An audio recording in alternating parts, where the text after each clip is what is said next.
Alleluia, alleluia, alleluia, alleluia, alleluia,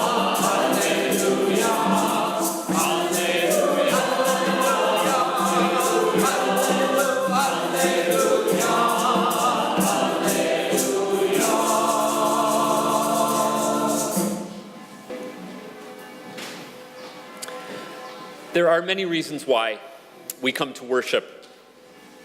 We come to be inspired, to find a spiritual lift, to maybe carry us through the week ahead. We come to learn and to grow in our faith. We come for community, for the experience of belonging. We come to sing with others. Sometimes we just come for coffee hour. And in a week like this, with news of an airplane crashing into the Mediterranean Sea, and the world continuing to look off-kilter and unstable from just about every angle, and whatever other chaos has found its way close to our lives, in a week like this, I think we come for something else as well.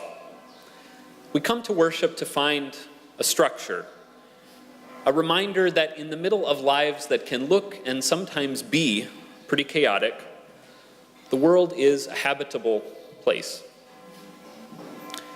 There are things here that we can count on, words that give life, water, wine, and bread that bear a promise, forgiveness and belonging that nothing can stand in the way of. We remember that safe, habitable world in worship so that we can go back out into the rest of our messy lives with confidence that that same steadfast love holds us there as well. That's a little bit of what worship does. And it's what the Psalms of creation mean to do as well. These are poems within the book of Psalms that name what God has done in creating the world. Plants and animals and daylight and darkness. They tend to be very sturdy, dependable, structured sorts of psalms, and I think we can understand this. Written as they were in a world where earthquakes and droughts were a complete and utter mystery. In a world where it seemed that chaos was always just outside the door, knocking and howling to come in, words that testify to God's sovereignty were important. Just listen to these words from Psalm 104. You stretch out the heavens like a tent. You make the clouds your chariot. You set the earth on its foundations so that it shall never be shaken.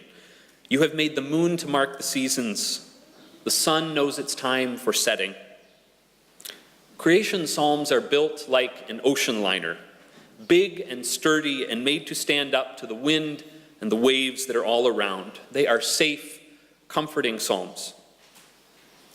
Psalm 8, which we read this morning, is a little bit like that. I learned this week that it was the first psalm to make its way to the moon. It went along in a capsule that was left there by the Apollo 11 mission in the 1960s. It is also a creation psalm, a hymn of praise for the world that God has made. It starts out in fine form. O Lord, our sovereign, how majestic is your name in all the earth. And it dives right in with praise for the Creator. You've set your glory above the heavens. Out of the mouths of babes and infants, you have founded a bulwark. Trustworthy, dependable stuff. But there's a difference with this psalm. Because right there in the middle, right where you would expect to find more statements about bulwarks and a strong, orderly world, you find instead a question. When I look at the heavens, the work of your fingers, the moon and the stars that you have established, what are human beings that you are mindful of them? Mortals that you care for them? It can feel like that ocean liner of a psalm just bumped into a rock and sprang a leak. Or to use a different metaphor, it's like somebody just photobombed this tranquil landscape of God's creation. It started off with this beautiful depiction of an ordered, secure universe. And now here in the middle, there's a blurry human being, disordered and insecure, as we tend to be. Because I think you can read that question in the middle of Psalm 8 in at least two ways. Yes, you can read it as a sort of pious, wondering humility.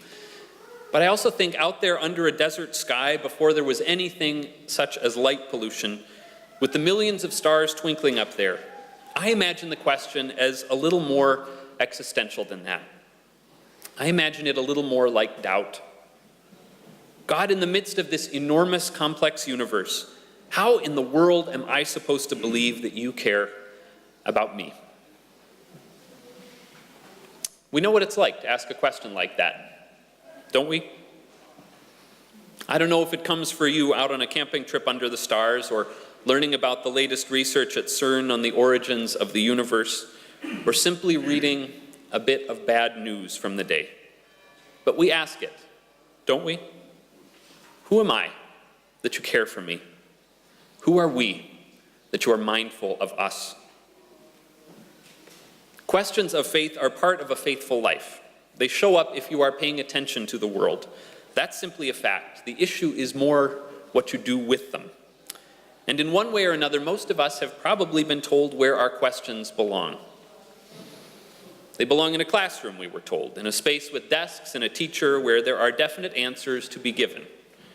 Or they belong in your own mind, kept to yourself when you wake up in the middle of the night. Or they belong swept under some internal rug, or stuffed in some internal trash can, as far out of sight as possible. But this beautiful little psalm says they belong somewhere else. They belong in worship.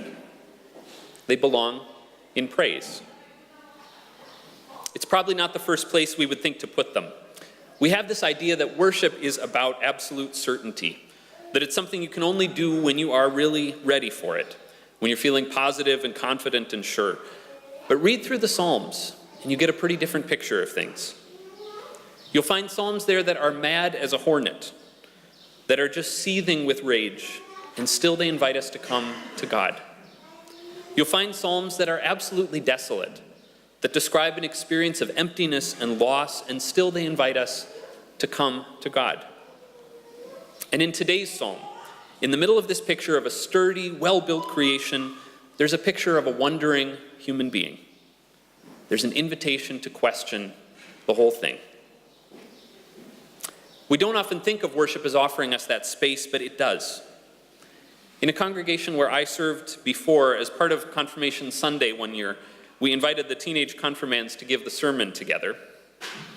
To keep it simple, I had asked them to share one thing that they learned in confirmation that mattered for their faith, and a question they were still wrestling with. I probably should have asked for a copy of what they were going to say beforehand, but I didn't. And during the sermon, one of the students stood up and spoke about something she learned, and then she said, "And for my question, I'm not so sure about this whole infant baptism thing." And truthfully, I think I'd imagined their questions might be a little more tangential than that.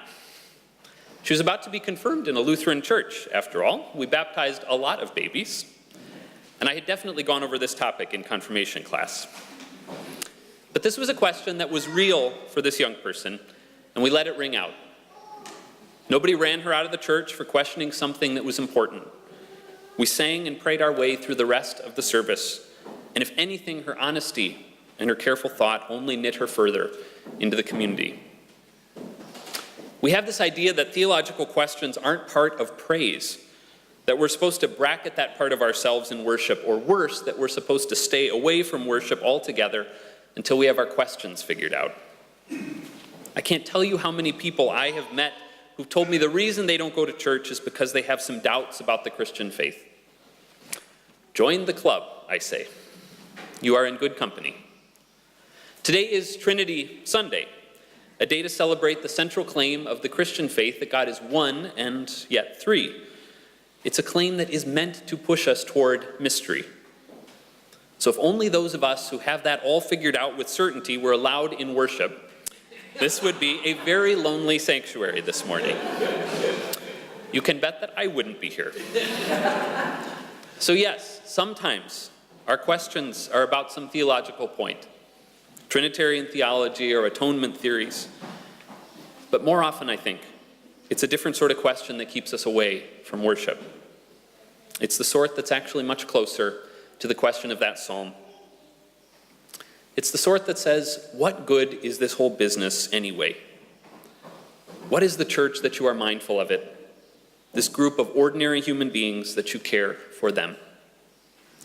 It's the kind of question that can creep up when you see the magnitude of the problems around us in the world and the small things we have to face them with. Words and water and wine and bread.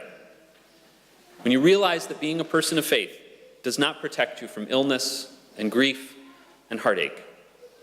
When you start to lose hope. Pastors are no different. You know that, right? I also have just those sorts of questions some days. And then I come here to worship, and I sing alongside all of you. And I remember that it is not my faith alone that matters. Pastor Nadia Boltz-Weber says this beautifully. Faith is never given in sufficient quantities to individuals, she says. It is given in sufficient quantities to communities. It's never my faith alone that matters. It's the faith that we are given together.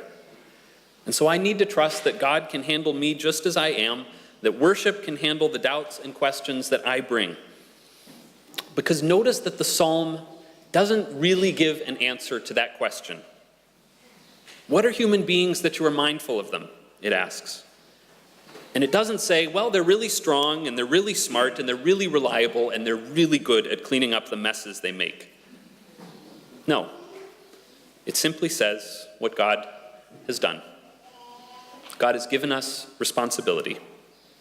God has given us a role to play as stewards of beautiful creation. What are human beings that you are mindful of them? The psalm asks.